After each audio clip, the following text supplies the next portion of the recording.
রাজবাড়ী জেলার গোয়ালন্দ উপজেলার দৌলতিয়া এলাকায় পদ্মা নদীর বুকে ধরা পড়ল দানবাকৃতির এক বাঘা আইর মাছ। 52 কেজি ওজনের বিশালদেহী এই মাছটিকে বাগে আনতে জেলেদের ঘাম ঝরে যাচ্ছিল। অবশেষে এটিকে ডাঙায় তুলতেই সকলের চক্ষু চরকগাছ অবস্থা। আইর মাছটিকে দেখতে দূর দূরান্ত থেকে শত শত মানুষ সেখানে ভিড় জমান। বিশাল এই মাছটি ৭২,৮০০ টাকায় বিক্রি হয়েছে। গত ১ ডিসেম্বর রোববার সকালে দৌলতিয়া পদ্মা নদীতে এক জেলের জালে মাছটি ধরা পড়ে। প্রথমে এটি আড়তদার হালিমের আড়তে বিক্রি করা হয় এবং পরে নিলামে প্রতি কেজি ১,৩০০ টাকায় ৬৭,৬০০ টাকায় শাকিল সোহান মৎস্য আড়তের মালিক শাহজাহান মিয়া সম্রাট মাছটি কিনে নেন। এরপর তিনি মাছটি টাঙ্গাইলের এক ক্রেতার কাছে ১,৪০০ টাকা দরে বিক্রি করেন, যার মোট মূল্য দাঁড়ায় ৭২,৮০০ টাকা। আড়তে আনার পর অনেকেই মাছটির সাথে সেলফি তুলে নেন, অনেকে আবার এর ভিডিও ধারণ করে সামাজিক যোগাযোগ মাধ্যমে প্রকাশ করেন। সেখানে শুরু হয় উৎসবের আমেজ। পদ্মা নদীতে মাঝে মধ্যে বড় বড় কাতল, পাঙ্গাস, বোয়াল ও বাগার জাতীয় মাছ ধরা পড়ে। মৎস্য কর্মকর্তারা এ ব্যাপারে বলেন, নদীর এই প্রান্তে মাছের প্রজননের একটি জায়গা। এই নদীতে তাই বোয়াল, কাতল, চিতল, আইর, বাগার সহ বিভিন্ন বড় মাছ ধরা পড়ে। মূলত নদীতে পানি কমতে শুরু করলে এরা জেলেদের জালে ধরা পড়ে। এ বিষয়ে গোয়ালন্দ উপজেলা মৎস্য কর্মকর্তা মোস্তফা আল রাজীব বলেন, পদ্মা নদী থেকে বড় একটি বাঘের মাছ ধরা পড়েছে বলে শুনেছি।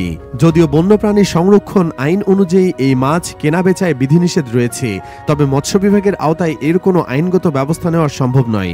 এই ঘটনা পদ্মা নদীর মৎস্য সম্পদ ও বন্যপ্রাণী সংরক্ষণের বিষয়ে বিশেষ করে এর আইনগত দিক নিয়ে ব্যাপক সমালোচনার সৃষ্টি করেছে।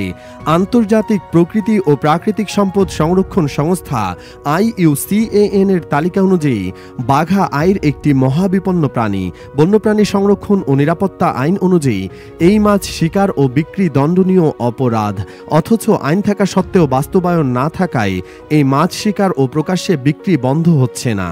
তবে রাজবাড়ী জেলা মৎস্য কর্মকর্তারা বলেছেন, এই মাছটি শিকার ও বিক্রিতে নিষেধাজ্ঞা আছে এমন কোনো তথ্য তাদের জানা নেই, যে কারণে বাঘা আইর শিকার বা বিক্রির ক্ষেত্রে তারা কোনো অভিযান চালান না।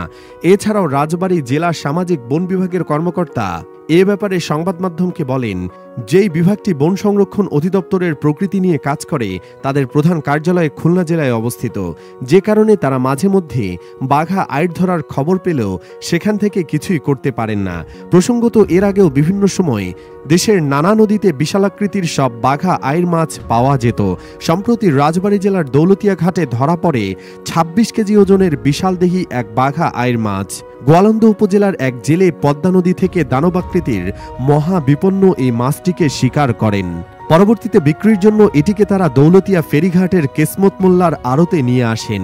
মাছটিকে ওজন দিয়ে দেখেন এটি প্রায় ২৬ কেজি। নিলামে তুললে সর্বোচ্চ দরদাতা হিসেবে ব্যবসায়ী মাসুম মোল্লা ১,১০০ টাকা কেজি দরে মাছটি ২৯,০০০ টাকায় কিনে নেন। এর আগে ২০২১ সালের ২৩শে মার্চ লালবাজারে প্রায় ২০০ কেজি ওজনের এবং ১১ এপ্রিল প্রায় ৬০ কেজি ওজনের বাঘের মাছ বিক্রির জন্য নিয়ে আসা হয়েছিল। ৬০ কেজি ওজনের মাছটি কুশিয়ারা নদীতে জেলেদের জালে ধরা পড়ে। বাজারে বাঘের মাছটি বিক্রির জন্য তোলার খবর শুনে সেখানে উৎসুক মানুষের ভিড় জমে যায়।